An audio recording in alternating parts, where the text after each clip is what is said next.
نبی نے ارشاد فرمایا، آقا نے ارشاد فرمایا، 7 چیزیں ایسی ہیں، زور سے بولو، 7 چیزیں ایسی ہیں جو تمہیں ہلاک کر دیں گی، جو تمہیں برباد کر دیں گی، جو تمہارے مکان کو ویران بنا دے گی۔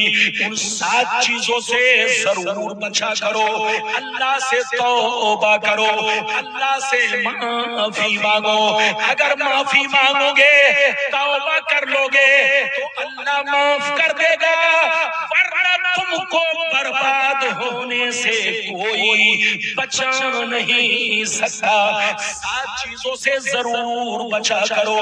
صحابہ نے عرض کیا وہ 7 چیزیں کیا ہیں؟ تو نبی نے ارشاد فرمایا، پہلا نمبر اللہ کے ساتھ کسی کو شریک ٹھہرانا، پہلا نمبر اللہ کے ساتھ کسی کو شریک ٹھہرانا، دوسرا نمبر کسی مسلمان کو برباد کرنے کے لیے جادو سیکھنا سکھانا، تیسرا نمبر کسی غریب کی مدد نہ کرنا، اگر کوئی غریب مسلمان مدد مانگے تو پیسہ دے کر سود کھانا، پیسہ دے کر رشوت کھانا، چوتھا نمبر کسی غریب مسلمان کے مال پر یا ان کی زمین پر ناجائز قبضہ کرنا، پانچواں نمبر کسی مسلمان کا ناحق قتل کرنا، خون بہانا، چھٹواں نمبر دین کی بات آ جائے تو ہاتھوں میں چوڑی پہن لینا،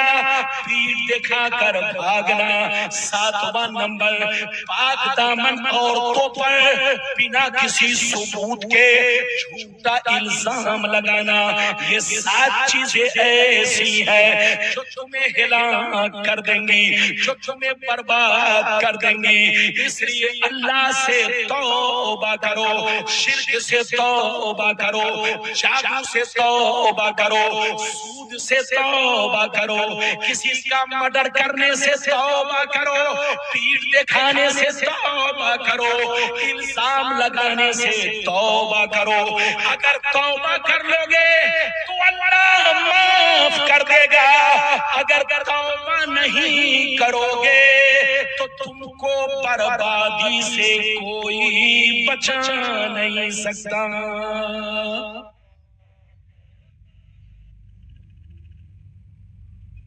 ہاتھ اٹھا کر بولو سبحان اللہ، سبحان اللہ۔ ہاتھ نیچے کرو، ادھر دیکھیے، قرآن میں آیا ہے ان بطش ربک لشدید، اللہ کی گرفتاری بڑی سخت ہے۔ اللہ کی گرفتاری بہت سخت ہے۔ کیا مطلب؟ قرآن کہتا ہے وَكَذَلِكَ أَخْذُ رَبِّكَ إِذَا أَخَذَ الْقُرَىٰ وَهِيَ ظَالِمَةٌ، اللہ جب کسی کو گرفتار کر لیتا ہے تو دنیا کی کوئی طاقت نہیں جو اسے بچا سکے۔ اللہ کسی بھی بندے کو شروع میں گرفتار نہیں کرتا، ادھر دیکھیے، گرفتار نہیں کرتا، وہ بڑا مہربان ہے، بڑا رحیم و کریم ہے۔ وہ تمہاری ماں سے بھی زیادہ تم سے محبت کرتا ہے، وہ تمہارے باپ سے بھی زیادہ تم سے محبت کرتا ہے، وہ تمہارے بیوی بچوں سے بھی زیادہ تم سے محبت کرتا ہے۔ وہ اپنے بندوں پر بڑا مہربان ہے، بڑا مہربان، اپنے بندے کی غلطی پر فوراً گرفتار، بولو فوراً گرفتار نہیں کرتا، وہ اپنے بندوں کو سدھرنے کا موقع دیتا ہے، توبہ کرنے کا موقع دیتا ہے، وہ اپنے بندوں کو ہوش میں آنے کا موقع دیتا ہے۔ جب بندہ توبہ نہیں کرتا، ہوش میں نہیں آتا، تب اللہ اپنی گرفتاری فرماتا ہے، اور جب گرفتار کر لیتا ہے تو دنیا کی کوئی طاقت اسے بچا نہیں سکتی۔ میں آپ کو ایک بڑا اچھا واقعہ سنانا چاہتا ہوں، اجازت ہے؟ کہاں جا رہے ہیں؟ کہاں جا رہے ہیں؟ اٹھ کر کہاں جا رہے ہیں؟ آپ بیٹھیے، اگر استنجا کی ضرورت ہے تو جا سکتے ہیں، کیوں گھوم رہا؟ پگڑی ادھر دیکھیے، پگڑی باندھنا سنت ہے لیکن بچوں کو نہیں باندھنا چاہیے، لیکن بچوں کو نہیں باندھنا چاہیے کیونکہ بچہ پگڑی کی ارے بولو عزت نہیں کر پائے گا. بچوں کو باندھنے سے بچے. اگر باندھ دیا تو کوئی بات نہیں ہے لیکن نہیں باندھنا چاہیے. پگڑی وہی باندھے جو پگڑی کی قدر کرے. لیکن آج کل لوگ پگڑی نہیں پگڑا باندھ رہے ہیں. ارے بولو یہ وہ اسٹائل کے لگ رہا آسمان روک رہے ہیں. یہ سب سنت کے خلاف ہے. اور بولو سب سنت کے خلاف ہے. اس طرح بولو نکال کر کے جیسے بانس نکلا ہو. یہ سب روک جتانے کے لیے ہے. یاد رکھیے تو پگڑی باندھیے تو نیت اچھی رکھیے. اپنے آقا کی سنت کے مطابق امامہ شریف باندھیے اور اسی کو باندھیے جو اس کا اہل ہو. جو اس کا اہل ہو ورنہ نااہل لوگ اس کی بولو قدر و قیمت نہیں جانیں گے. اس لیے کہا گیا بزرگوں نے فرمایا کہ عالم جیسا لباس جاہلوں کو پہننا منع ہے. جاہلوں کو پہننا منع ہے.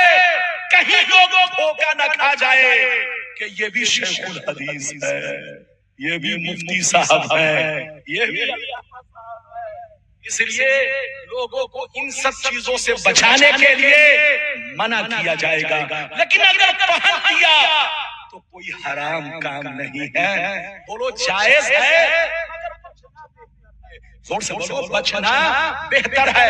ادھر دیکھیں اسی طریقے سے جو 15 سال کا لونڈا ہو اس کو زلفیں رکھنا منع ہے. اس کو زلفیں رکھنا منع ہے. آنکھوں میں سرما بھی پہننا منع ہے. سمجھ رہے ہوں گے کیونکہ جب بچہ داڑھی وہ چہرے پر نہیں ہوتی ہے تو اس سے نسوانیت جھلکتی ہے. تو اگر وہ زلفیں رکھے گا تو یہ اس کے لیے فتنہ کا باعث بنے گا. آنکھوں کا سرما بھی فتنے کا باعث بنے گا. تو جو کم عمر بچہ ہو 15-16 سال کا اس کو زلفیں رکھنے سے بھی منع کیا جائے گا. آنکھوں میں سرما پہننے سے بھی. تو ہر چیز کا منہ کا محل ہے. ہاتھ اٹھا کر بولو ہر چیز کا منہ کا محل ہے. اجازت ہے. تو اب میں ایک واقعہ سناؤں پھر